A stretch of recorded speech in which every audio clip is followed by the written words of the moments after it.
ಈದ್ ಮಿಲಾದ್ ಹಾಗೂ ಬಡೇರಾತ್ ಹಬ್ಬದ ಹಿನ್ನೆಲೆಯಲ್ಲಿ ರಾಯಚೂರು ನಗರದಲ್ಲಿ ಪೊಲೀಸ್ ಇಲಾಖೆ ಮುಂಜಾಗ್ರತಾ ಕ್ರಮವಾಗಿ ರೂಟ್ ಮಾರ್ಚ್ ನಡೆಸಿತು.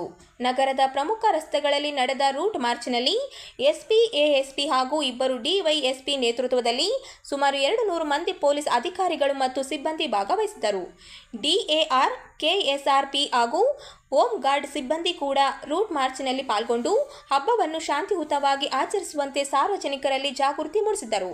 ಯಾವುದೇ ಅಹಿತಕರ ಘಟನೆಗಳು ನಡೆಯದಂತೆ ಮುಂಜಾಗ್ರತಾ ಕ್ರಮಗಳನ್ನು ಕೈಗೊಂಡಿರುವ ಪೊಲೀಸ್ ಇಲಾಖೆ ಸಾರ್ವಜನಿಕರು ಶಾಂತಿ ಮತ್ತು ಸೌಹಾರ್ದತೆಯಿಂದ ಹಬ್ಬ ಆಚರಿಸುವಂತೆ ಮನವಿ ಮಾಡಿದೆ.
ಸರ್, ನಾನು ಶಂಭುಲಿಂಗ ವೀರ. ರಾಯಚೂರು ಜಿಲ್ಲೆಯ ಸಿಂಧನೂರಿನಲ್ಲಿ ನ್ಯಾಯಾಲಯದ ಆವರಣದಲ್ಲೇ ಮಾವನೊಬ್ಬ ಅಳಿಯನಿಗೆ ಚಾಕುವಿನಿಂದ ಇರಿದು ಹಲ್ಲೆ ನಡೆಸಿರುವ ಘಟನೆ ನಡೆದಿದೆ. ಕುಟುಂಬ ಕಲಹದ ಹಿನ್ನೆಲೆಯಲ್ಲಿ ಈ ಘಟನೆ ನಡೆದಿದೆ ಎನ್ನಲಾಗುತ್ತಿದೆ. ಸಿಂಧನೂರು ನಗರದ ನ್ಯಾಯಾಲಯದ ಆವರಣದಲ್ಲಿ ಶಂಭುಲಿಂಗ ಎಂಬ 50 ವರ್ಷದ ವ್ಯಕ್ತಿಗೆ ಆತನ ಪತ್ನಿಯ ತಂದೆ ದಾನಪ್ಪ ಎಂಬಾತ ಚಾಕುವಿನಿಂದ ಇರಿದಿದ್ದಾನೆ ಎನ್ನಲಾಗಿದೆ. ಶಂಭುಲಿಂಗ ಹಾಗೂ ಆತನ ಪತ್ನಿಯ ನಡುವೆ ಹಲವು ವರ್ಷಗಳಿಂದ ಕೌಟುಂಬಿಕ ಕಲಹವಿತ್ತು ಎನ್ನಲಾಗಿದ್ದು, ಇದೇ ವಿಚಾರಕ್ಕೆ ಸಂಬಂಧಿಸಿದಂತೆ ಮಾವ ಹಾಗೂ ಅಳಿಯನ ನಡುವೆ ಜಗಳ ನಡೆದಿದೆ. ಜಗಳ ವಿಕೋಪಕ್ಕೆ ತಿರುಗಿ ದಾನಪ್ಪ ಚಾಕುವಿನಿಂದ ಶಂಭುಲಿಂಗನ ಮೇಲೆ ಹಲ್ಲೆ ನಡೆಸಿದ್ದಾನೆ ಎನ್ನಲಾಗಿದೆ. ಚಾಕು ಇರಿತದಿಂದ ಗಾಯಗೊಂಡ ಶಂಭುಲಿಂಗನನ್ನು ಕೂಡಲೇ ಸಿಂಧನೂರು ತಾಲೂಕು ಆಸ್ಪತ್ರೆಗೆ ದಾಖಲಿಸಲಾಗಿದ್ದು ಚಿಕಿತ್ಸೆ ಮುಂದುವರೆದಿದೆ. ಘಟನಾ ಸ್ಥಳಕ್ಕೆ ಸಿಂಧನೂರು ನಗರ ಪೊಲೀಸರು ಭೇಟಿ ನೀಡಿ ಪರಿಶೀಲನೆ ನಡೆಸಿದ್ದಾರೆ. ಎಲ್ಲ ಮೈ ಎಲ್ಲ ಹೊಡೆದ್ಬಿಟ್ರು. ನನಗೆ 4-5 ಸಲ ಹೊಡೆದು ಚಾಕು ಚುಚ್ಚಿಬಿಟ್ರು ಸರ್. ಇಷ್ಟೇ ಸರ್ ನನಗೆ ಆಗಿದ್ದೆಲ್ಲ ಇದು. ನೀವು ಗಂಡ ಹೆಂಡತಿ ಆರಾಮಿದ್ರೆ? ನಾವು ಗಂಡ ಹೆಂಡತಿ ಆರಾಮಿದ್ದೆವು. ನಮ್ಮ ಅತ್ತಿ ಮಾವ ಬಂದು ಇದು ಜಗಳ ಹಚ್ಚಿ ನನ್ನ ಹೆಂಡತಿಗೆ ಒಂದು ಏನೇನೋ ತಲೆ ತುಂಬಿ ಆಕೆಗೆ ಇದು ಮಾಡಿ ತಲೆ ಕೆಡಿಸಿ ನನಗೆ ದೂರ ಮಾಡೋಕ್ಕೆ ಪ್ರಯತ್ನ ಪಟ್ಟರು ಸರ್ ಅವರು. ಹೆಣ್ಮಕ್ಳು ಹೆಸರು? ನನಗೆ 2 ಹೆಣ್ಮಕ್ಳು, ಒಬ್ಬಾಕಿ ಮೃಣಾಲಿ, ಒಬ್ಬಾಕಿ ಸಮೃದ್ಧಿ. ನಿಮ್ಮ ಹೆಂಡತಿ ಹೆಸರು? ನಮ್ಮ ಹೆಂಡತಿ ಹೆಸರು ವಿಜಯಲಕ್ಷ್ಮಿ. ಏನು ಮಾಡ್ತಾಳೆ ಕೆಲಸ? ಆಕೆ ಕೋರ್ಟ್ನಲ್ಲಿ ಸಿಪಾಯಿ ಕೆಲಸ ಮಾಡ್ತಾಳೆ. ಅಂದರೆ ಈ ಗಂಡ ಹೆಂಡತಿ ಸೇರಿದ್ರೆ? ನಾವು ಸೇರಿದ್ದೇವೆ ಸರ್. ಈಗ ಗಂಡ ಹೆಂಡತಿ ಸೇರಿದ್ದೇವೆ. ನಮ್ಮ ಅತ್ತಿ ಮಾವ ಬಂದು ಇದೆಲ್ಲ ಅಷ್ಟು ಹೊಲಸ ಕೆಲಸ ಮಾಡಿ ನಮ್ಗೆ ದೂರ ಮಾಡಿ ಈ ಪರಿಸ್ಥಿತಿಗೆ ತಂದು ಅವನು ಬಂದು ನಮಗೆಲ್ಲ ಸಂಸಾರ ಹಾಳು ಮಾಡಿ ಇದು ಮಾಡಿಬಿಟ್ಟಾನೆ. ಇವರು ಚಾಕ್ ಹಾಕಿದಾಗ ವಕೀಲರು ಅವರೆಲ್ಲ ಇದ್ರು? ಎಲ್ಲರೂ ಇದ್ರು ಸರ್. ನಾನು ಚಾಕು ಹಾಕಿದ್ರೆ ಎಲ್ಲ ವಕೀಲರು ಬಂದು ನನಗೆ ಬಿಡಿಸಿದ್ದಾರೆ. ಅಲ್ಲಿ ಬಿಡಿಸಿದ ಮೇಲೆ ಕಾನ್ಸ್ಟೇಬಲ್ ಜೊತೆ ನನಗೆ ಇಲ್ಲಿ ಹಾಸ್ಪಿಟಲ್ಗೆ ಶಿಫ್ಟಿಂಗ್ ಮಾಡಿಬಿಟ್ಟಾರೆ ಸರ್. ಈಗ ನಿಮ್ಮ ಹೆಂಡತಿ ನಿಮ್ಮ ಮಾವ ಸೇರಿ ಚಾಕು ಹಾಕ್ಯಾರ ಸರ್. ನನ್ನ ಹೆಂಡತಿ ಕೊಳ್ಳಂದು ಇದು ಮಾಲೆ ಮತ್ತು ನಾಗರಾಜ್ ಹಿಡಿದು ಜಗ್ಗಿ ತಂದೆನ ಹೊಡಿ ಅಂತ ತಂದು ಸಾಯಿಸ್ ಅಂತಂದು ಹೇಳ್ತಿಳು. ಹಂಗೆ ವದಿರೋದಿರುತ್ತೆ. ಎಲ್ಲ ವಕೀಲರು ಕೂಡ ಕೇಳಿಬಿಟ್ರೆ, ಅಲ್ಲಿ ಎಲ್ಲರೂ ಕೇಳಿಬಿಟ್ಟಾರೆ. ಆದರೂ ಕೂಡ ಕರುಣೆ ಬಂದು ವಕೀಲ ಸಾಹೇಬರು ನಮಗೆ ಬಿಡಿಸಿಬಿಟ್ರು. ಈಗ ಮುಂದೆ ಕಂಪ್ಲೇಂಟ್ ಮಾಡಿದೆ ಸರ್. ಎಫ್ಐಆರ್ ಆಗ್ಬಿಟ್ಟೈತೆ ಅವ್ರ ಮೇಲೆ. ನನಗೆ ಭಾಳಷ್ಟು ದೊಡ್ಡ ಗಾಯ ಆಗಿಬಿಟ್ಟೈತೆ ಸರ್. ಇಲ್ಲಿ ಕಿಡ್ನಿ ಮೇಲೆ ಇಲ್ಲಿ ಗಾಯ ಆಗೈತೆ, ಕಿಡ್ನಿ ಮೇಲೆ ಗಾಯ ಆಗಿಬಿಟ್ಟೆ ಸರ್. ಇವಾಗ ಹೋಗಿ ರಾಯಚೂರಲ್ಲಿ ಶಿಫ್ಟಿಂಗ್ ಮಾಡ್ತೀನಿ ಅಂತ ಹೇಳಿ ಸರ್. ಬ್ಲಡ್ಡಿಂಗರೇ ಪೂರ್ತಿ ಚಾಲು ಆಗೈತೆ. ನಿಮಗೆ ರಾಜ ಐತೆ? ನೀವು ರಾಜ ಆಗಿರಿ ಸರ್? ಅವ್ರು ರಾಜ ಆಗಿದೆ ಸರ್. ನೀವು ಅವ್ರು ಹಾಕಿದ್ರೆ? ಅವ್ರು ಹಾಕಿ ಸರ್. ಅವ್ರು ರಾಜ ಆಗಿತ್ತು ಸರ್. ಇಬ್ಬರು ರಾಜ ಆಗಿ ಒಂದೇ ಮನೆಯಾಗಿದ್ದೆ ಸರ್. ಈಗ 1 ತಿಂಗಳಾಯ್ತು ಇವ್ರು ಬಂದು ಮತ್ತೆ ಗಲಾಟೆ ಇವ್ರು ಮಾಡ್ಕೊತು ನಮ್ಮ ಜೊತೆ ನಮಗೆಲ್ಲ ಸಂಸಾರ ಮತ್ತೆ ಹಾಳು ಮಾಡ್ತಾರೆ ಸರ್. ಈಗ ಇಬ್ಬರ ಮೇಲೆ ಕಂಪ್ಲೇಂಟ್ ಮಾಡಿರಿ? ಇಬ್ಬರ ಮೇಲೆ ಕಂಪ್ಲೇಂಟ್ ಮಾಡಿ ಕಾರ್ಯಕರ್ತೆಯರ ಸಹಾಯಕರ ಫೆಡರೇಷನ್ಗೆ 11ನೇ ವೇತನ ಆಯೋಗದ ಶಿಫಾರಸು ಗ್ರಾಚ್ಯುಟಿ ಸೇರಿದಂತೆ ವಿವಿಧ ಬೇಡಿಕೆಗಳನ್ನು ಈಡೇರಿಸುವಂತೆ ಆಗ್ರಹಿಸಿ ಅಂಗನವಾಡಿ ಕಾರ್ಯಕರ್ತೆಯರು ಹಾಗೂ ಸಹಾಯಕಿಯರು ರಾಯಚೂರಿನಲ್ಲಿ ಒಂದು ದಿನದ ಮುಷ್ಕರ ನಡೆಸಿದರು. ನಗರದ ಟಿಪ್ಪು ಸುಲ್ತಾನ್ ಗಾರ್ಡನ್ನಲ್ಲಿ ಪ್ರತಿಭಟನೆ ನಡೆಸಿದ ಕಾರ್ಯಕರ್ತೆಯರು ಸರ್ಕಾರದ ವಿರುದ್ಧ ಆಕ್ರೋಶ ವ್ಯಕ್ತಪಡಿಸಿದರು. ಕಳೆದ 2-3 ತಿಂಗಳಿಂದ ಬಾಕಿ ಇರುವ ಗೌರವಧನವನ್ನು ಕೂಡಲೇ ಬಿಡುಗಡೆ ಮಾಡಬೇಕು, ಅಂಗನವಾಡಿ ಕಾರ್ಯಕರ್ತೆಯರು ಹಾಗೂ ಸಹಾಯಕಿಯರಿಗೆ ಕನಿಷ್ಠ ವೇತನ ಜಾರಿಗೊಳಿಸಬೇಕು, 11ನೇ ವೇತನ ಆಯೋಗದ ಶಿಫಾರಸು ಮತ್ತು ಗ್ರಾಚ್ಯುಟಿ ಸೇರಿದಂತೆ ಬಾಕಿ ಸೌಲಭ್ಯಗಳನ್ನು ನೀಡಬೇಕೆಂದು ಒತ್ತಾಯಿಸಿದರು. ಇದರ ಜೊತೆಗೆ ಅಂಗನವಾಡಿ ಕೆಲಸಕ್ಕೆ ಸಂಬಂಧಿಸಿದ ಹೆಚ್ಚುವರಿ ಕೆಲಸಗಳಿಂದ ಮುಕ್ತಿಗೊಳಿಸಬೇಕು, ತುಟ್ಟಿ ಭತ್ಯೆ ಹಾಗೂ ಪ್ರಭಾರ ಭತ್ಯೆ ಹೆಚ್ಚಿಸಬೇಕು, ಋತುಚಕ್ರದ ರಜೆ ಮತ್ತು ಸಂಬಳ ಸಹಿತ ವೈದ್ಯಕೀಯ ರಜೆ ನೀಡಬೇಕೆಂದು ಆಗ್ರಹಿಸಿದರು. ಅಂಗನವಾಡಿ ಕಾರ್ಯಕರ್ತೆಯರನ್ನು BLO ಕರ್ತವ್ಯದಿಂದ ಬಿಡುಗಡೆಗೊಳಿಸಿ ಖಾಲಿ ಇರುವ ಹುದ್ದೆಗಳನ್ನು ಭರ್ತಿ ಮಾಡಬೇಕು, ಮಕ್ಕಳಿಗೆ ನೀಡುವ ಮೊಟ್ಟೆ ಹಾಗೂ ತರಕಾರಿ ಖರೀದಿ ಹಣವನ್ನು ಹೆಚ್ಚಿಸಬೇಕೆಂದು ಮನವಿ ಮಾಡಿದರು.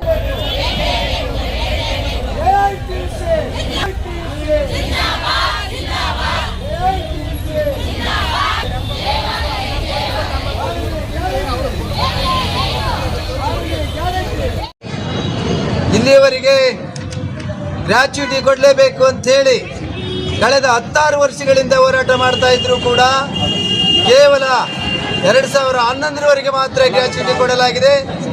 ನಾವು ಇಲ್ಲಿಯವರೆಗೆ 2011ರಿಂದ ವೇತನ ಕೊಡಬೇಕು, ಗ್ರಾಚ್ಯುಟಿ ಕೊಡಲೇಬೇಕಂತ ಕೇಳ್ತಾ ಇದ್ವಿ. ಅವರು 23ರಿಂದ ಮಾತ್ರ ಕೊಟ್ಟಿದ್ದಾರೆ. ಈ ಹಿಂದೆ ಯಾರು ಏನು ರಿಟೈರ್ಡ್ ಆಗಿದ್ದಾರೆ, ರಿಟೈರ್ಡ್ ಆದವರಿಗೆ ಈ ಗ್ರಾಚ್ಯುಟಿ ಸೌಲಭ್ಯ ಸಿಕ್ಕಿಲ್ಲ. ಆ ಕಾರಣಕ್ಕಾಗಿ ಗ್ರಾಚ್ಯುಟಿ ಸೌಲಭ್ಯ ಕೊಡಬೇಕು. ಕೇಂದ್ರದಲ್ಲಿಂದ ಬಂದಿರುವಂಥ ಪ್ರಿಯಾಂಕಾ ಗಾಂಧಿ ಮತ್ತಿತರ ಸಿದ್ದರಾಮಯ್ಯ ಎಲ್ಲ ಕಾಂಗ್ರೆಸ್ ನಾಯಕರು ನಿಮಗೆ 6ನೇ ಗ್ಯಾರಂಟಿಯಾಗಿ ಅಂಗನವಾಡಿ ಕಾರ್ಯಕರ್ತೆಯರಿಗೆ, ಸಹಾಯಕಿಯರಿಗೆ, ಆಶಾ ಕಾರ್ಯಕರ್ತೆಯರಿಗೆ 15,000 ರೂಪಾಯಿ ಸಂಬಳ ಕೊಡ್ತೀವಿ ಅಂತ ಹೇಳಿದರು. ಇಲ್ಲಿವರೆಗೆ ಅದರ ಸುದ್ದಿ ಚಕಾರ ಎತ್ತಿಲ್ಲ. ಆದ್ದರಿಂದ ನಾವು 6ನೇ ಗ್ಯಾರಂಟಿ ಕೊಡಲೇಬೇಕು ಅಂತೇಳಿ ಒತ್ತಾಯ ಮಾಡ್ತಾ ಇದ್ದೀವಿ. ಮತ್ತೆ ಬಜೆಟ್ ಇಲ್ಲ ಅಂತೇಳಿ 3 ತಿಂಗಳಿಗೆ 4 ತಿಂಗಳಿಗೊಮ್ಮೆ ಸಂಬಳ ಕೊಡ್ತಾ ಇದ್ದಾರೆ.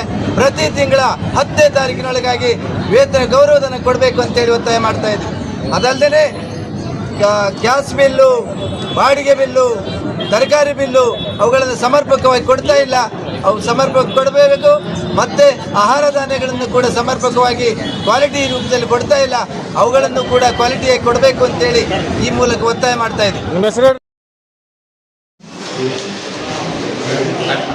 ಕಾರ್ಮಿಕರ ಸುದೀರ್ಘ ಹೋರಾಟದ ಫಲವಾಗಿ ಸರ್ಕಾರ ಹೊರಡಿಸಿರುವ ಪರಿಷ್ಕೃತ ಕನಿಷ್ಠ ವೇತನ ಅಧಿಸೂಚನೆಯನ್ನು ತಕ್ಷಣ ಜಾರಿಗೊಳಿಸಬೇಕು ಹಾಗೂ ವೇತನ ಪಾವತಿ ತಡೆಹಿಡಿದಿರುವ ಕ್ರಮವನ್ನು ಹಿಂಪಡೆಯಬೇಕೆಂದು ಆಗ್ರಹಿಸಿ all India United trade unions centre AIUTUC ನೇತೃತ್ವದಲ್ಲಿ ಸೆಪ್ಟೆಂಬರ್ 2ರಿಂದ ಬೆಂಗಳೂರಿನ ಫ್ರೀಡಂ ಪಾರ್ಕ್ನಲ್ಲಿ ರಾಜ್ಯ ಮಟ್ಟದ ಬೃಹತ್ ಆಯೋರಾತ್ರಿ ಪ್ರತಿಭಟನಾ ಧರಣಿ ಹಮ್ಮಿಕೊಳ್ಳಲಾಗಿದೆ ಎಂದು AIUTUC ರಾಜ್ಯ ಉಪಾಧ್ಯಕ್ಷ ವೀರೇಶ್ NS ತಿಳಿಸಿದರು. ನಗರದ ಪತ್ರಿಕಾ ಭವನದಲ್ಲಿ ಮಂಗಳವಾರ ಸುದ್ದಿಗೋಷ್ಠಿಯಲ್ಲಿ ಮಾತನಾಡಿದ ಅವರು, ಕಾರ್ಮಿಕರ ಕನಿಷ್ಠ ವೇತನವನ್ನು 9 ವರ್ಷಗಳಿಂದ ಪರಿಷ್ಕರಿಸಿಲ್ಲ.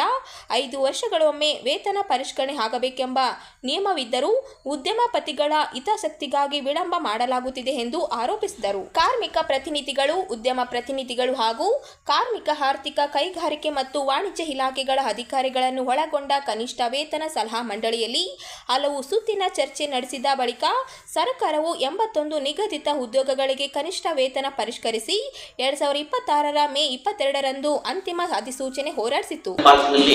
ಒಂದು ಬೃಹತ್ ಕಾರ್ಮಿಕರ ಹೋರಾಟವನ್ನ ಹಮ್ಮಿಕೊಳ್ಳಲಾಗಿದೆ.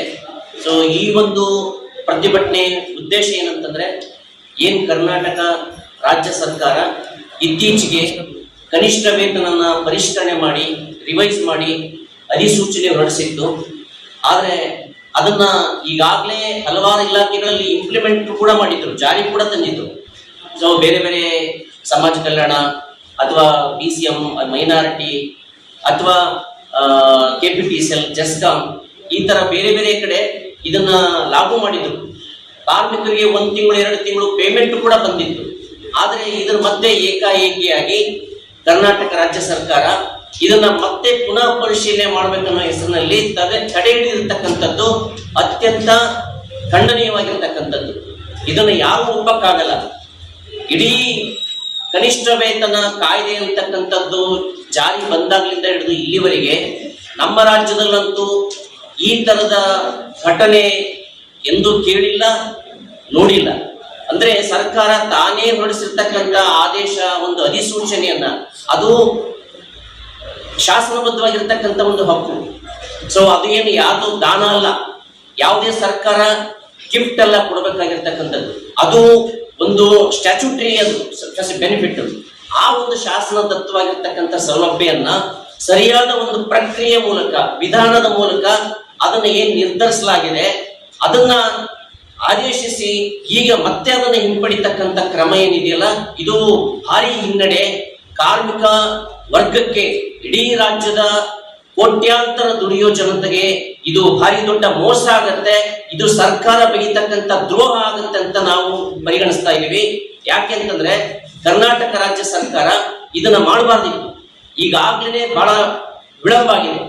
ಇದೇ ಸರ್ಕಾರ ಹಿಂದೆ 2016-17 ಇದ್ದಾಗ, ಸಿದ್ದರಾಮಯ್ಯ ಅವರು ಮುಖ್ಯಮಂತ್ರಿ ಆಗಿದ್ದಾಗ, ಸಂತೋಷ್ ಲಾಡ್ ಅವರು ಕಾರ್ಮಿಕ ಸಚಿವರಾಗಿದ್ದಾಗ ಒಂದಿಷ್ಟು ಮಟ್ಟಿಗೆ ತಕ್ಕನಾಗಿರ್ತಕ್ಕಂಥ ವೇತನವನ್ನ, ಕನಿಷ್ಠ ವೇತನ ಹಾಗೂ ಪರಿಷ್ಕರಣೆ ಮಾಡಿದ್ರು. ಸೊ ಬಹುತೇಕ ಕಾರ್ಮಿಕರಿಗೆ 4,000, 5,000 ಹೆಚ್ಚಳ ಆಗಿತ್ತು. ಅದು ನಮ್ಗೆ ತುಂಬಾ ಸಂತೋಷ, ಅದನ್ನ ನಾವು ಮರೆಯೋದಿಲ್ಲ. ಆದ್ರೆ ಅದಾದ್ಮೇಲಿಂದ ಇಲ್ಲಿವರೆಗೆ 9 ವರ್ಷಗಳಾದ್ರೂ ಕೂಡ ಯಾವುದೇ ಪರಿಷ್ಕರಣೆ ಆಗಿಲ್ಲ, ರಿವೈಸ್ ಆಗಿಲ್ಲ. 2021-22 ಆಗ್ಬೇಕಿತ್ತು. ಪ್ರತಿ 5 ವರ್ಷಕ್ಕೊಮ್ಮೆ ಆಗ್ಬೇಕಾಗಿರ್ತಕ್ಕಂಥ ಈ ಒಂದು ಪರಿಷ್ಕರಣೆ 2021-22 ಆಗ್ಬೇಕಾದ ಸಂದರ್ಭದಲ್ಲಿ ಆಗಿರ್ತಕ್ಕಂಥ ಬಿಜೆಪಿ ಸರ್ಕಾರ ಇದನ್ನ ಕೇವಲ 5%, 8% ಮಾಡಿದ್ರು. ಸೊ ಆವಾಗ ಇದನ್ನ ವಿರೋಧಿಸಿ ಕಾರ್ಮಿಕ ಸಂಘಟನೆಗಳು ಪ್ರತಿಭಟನೆ, ಹೋರಾಟ ಮುಂದಾದಾಗ ಕೊನೆಗೆ ಅದು ನೆನೆಗುದಿಗೆ ಬಿದ್ದು ಕೋರ್ಟಿಗೆ ಹೋದಾಗ, ಆವಾಗ ಹೈಕೋರ್ಟ್ ಕೂಡ ಏನ್ ಹೇಳಿತ್ತು ಅಂತಂದ್ರೆ, ಈ ರೀತಿ ಕಾರ್ಮಿಕರು ಮತ್ತೆ ಮಾಲೀಕರ ನಡುವೆ ಬಿಕ್ಕಟ್ಟು ಬಂದಾಗ ವೇತನ ನಿಗದಿ ಮಾಡೋದಕ್ಕೆ ಒಂದು ಮಾನದಂಡ ಇರಬೇಕು. ಜೆಸ್ಕಾಂ ವ್ಯಾಪ್ತಿಯ 33/11 ಕೆವಿ ವಿದ್ಯುತ್ ಉಪಕೇಂದ್ರಗಳಲ್ಲಿ ಹೊರಗುತ್ತಿಗೆ ಆಧಾರದ ಮೇಲೆ ಪಾಲಿ ನಿರ್ವಹಿಸುತ್ತಿರುವ ಕಾರ್ಮಿಕರಿಗೆ ಪರಿಷ್ಕೃತ ಕನಿಷ್ಠ ವೇತನ ಪಾವತಿಸಬೇಕೆಂದು ಆಗ್ರಹಿಸಿ ಎಐಯುಟಿಯುಸಿ ನೇತೃತ್ವದಲ್ಲಿ ಪ್ರತಿಭಟನೆ ನಡೆಸಲಾಯಿತು. ರಾಯಚೂರು ಜಿಲ್ಲೆಯ ಜೆಸ್ಕಾಂ ವ್ಯಾಪ್ತಿಯ ವಿವಿಧ 33/11 ಕೆವಿ ವಿದ್ಯುತ್ ಉಪಕೇಂದ್ರಗಳಲ್ಲಿ ಹೊರಗುತ್ತಿಗೆ ಆಧಾರದ ಮೇಲೆ ಕಾರ್ಯನಿರ್ವಹಿಸುತ್ತಿರುವ ಕಾರ್ಮಿಕರು ಪರಿಷ್ಕೃತ ಕನಿಷ್ಠ ವೇತನವನ್ನು ತಕ್ಷಣವೇ ಜಾರಿಗೊಳಿಸುವಂತೆ ಆಗ್ರಹಿಸಿ ಪ್ರತಿಭಟನೆ ನಡೆಸಿದರು. ಕಳೆದ ಮೇ 22, 2026ರಿಂದ ಜಾರಿಗೆ ಬಂದಿರುವ ಪರಿಷ್ಕೃತ ಕನಿಷ್ಠ ವೇತನವನ್ನು ಪಾವತಿಸುವಂತೆ ಈಗಾಗಲೇ ಮನವಿ ಸಲ್ಲಿಸಲಾಗಿತ್ತು. ಆದರೂ ಗುತ್ತಿಗೆದಾರರು ಹೊಸ ವೇತನವನ್ನು ನೀಡದೆ ಹಳೆಯ ವೇತನವನ್ನೇ ಪಾವತಿಸುತ್ತಿದ್ದಾರೆ ಎಂದು ಕಾರ್ಮಿಕರು ಆರೋಪಿಸಿದರು. ರಾಜ್ಯದ ಇತರೆ ಜಿಲ್ಲೆಗಳಲ್ಲಿ ಪರಿಷ್ಕೃತ ವೇತನದಂತೆ ಬಿಲ್ ಪಾವತಿಯಾಗುತ್ತಿದ್ದರೂ ರಾಯಚೂರಿನಲ್ಲಿ ಮಾತ್ರ ಈ ಆದೇಶವನ್ನು ಸಮರ್ಪಕವಾಗಿ ಜಾರಿಗೊಳಿಸುತ್ತಿಲ್ಲ ಎಂದು ಪ್ರತಿಭಟನಾಕಾರರು ಅಸಮಾಧಾನ ವ್ಯಕ್ತಪಡಿಸಿದರು. ಜೆಸ್ಕಾಂ ಆಡಳಿತ ಮಂಡಳಿಯ ಆದೇಶವನ್ನು ಕಟ್ಟುನಿಟ್ಟಾಗಿ ಜಾರಿಗೊಳಿಸಬೇಕು, ಎಲ್ಲ ಗುತ್ತಿಗೆದಾರರು ಹಾಗೂ ಸಂಘದ ಪದಾಧಿಕಾರಿಗಳ ಸಭೆ ಕರೆದು ಪರಿಷ್ಕೃತ ಕನಿಷ್ಠ ವೇತನದ ಕುರಿತು ಸ್ಪಷ್ಟ ನಿರ್ಧಾರ ಕೈಗೊಳ್ಳಬೇಕೆಂದು ಒತ್ತಾಯಿಸಿದರು.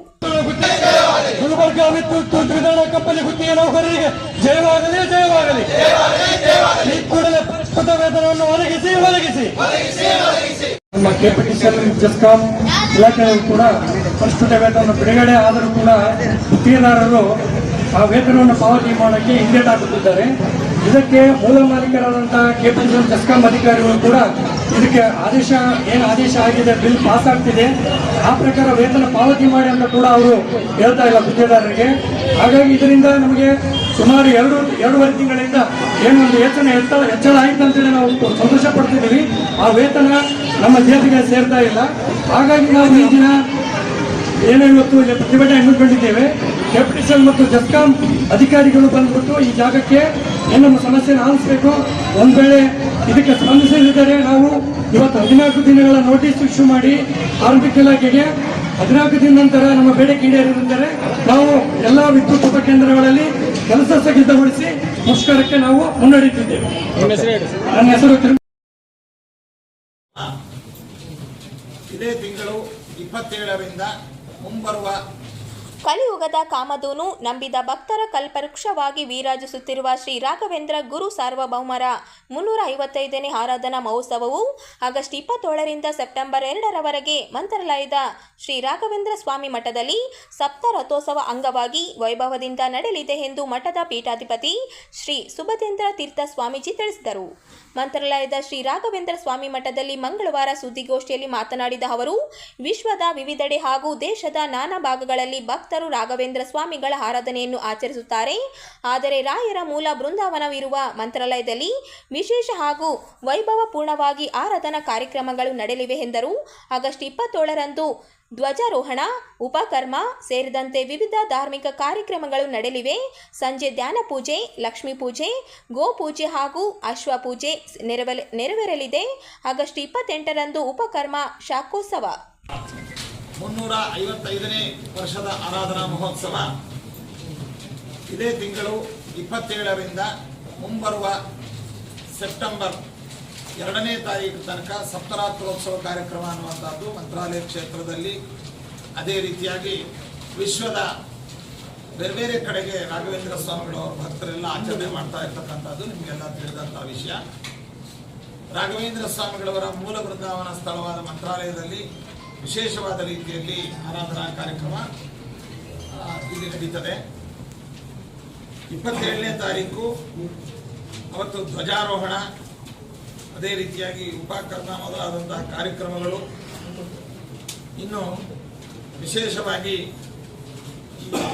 ಧಾನ್ಯ ಪೂಜೆ ಅನ್ನುವಂತಹದ್ದು ಕೂಡ ಅವತ್ತು ಇಲ್ಲಿ ನಡೀತದೆ. ಲಕ್ಷ್ಮೀ ಪೂಜೆ, ಗೋಪೂಜೆ, ಅಶ್ವಪೂಜೆ, ಈ ಎಲ್ಲ ಪೂಜೆಗಳು ಅವತ್ತು ಸಂಜೆ ನಡೀತದೆ. ಮತ್ತೆ 28ನೇ ತಾರೀಕು ಉಪಕರ್ಮ ಜೊತೆಯಲ್ಲಿ ಶಾಖೋತ್ಸವ, ಇದೆಲ್ಲ ಕಾರ್ಯಕ್ರಮಗಳು ಇಲ್ಲಿ ನಡೀತವೆ.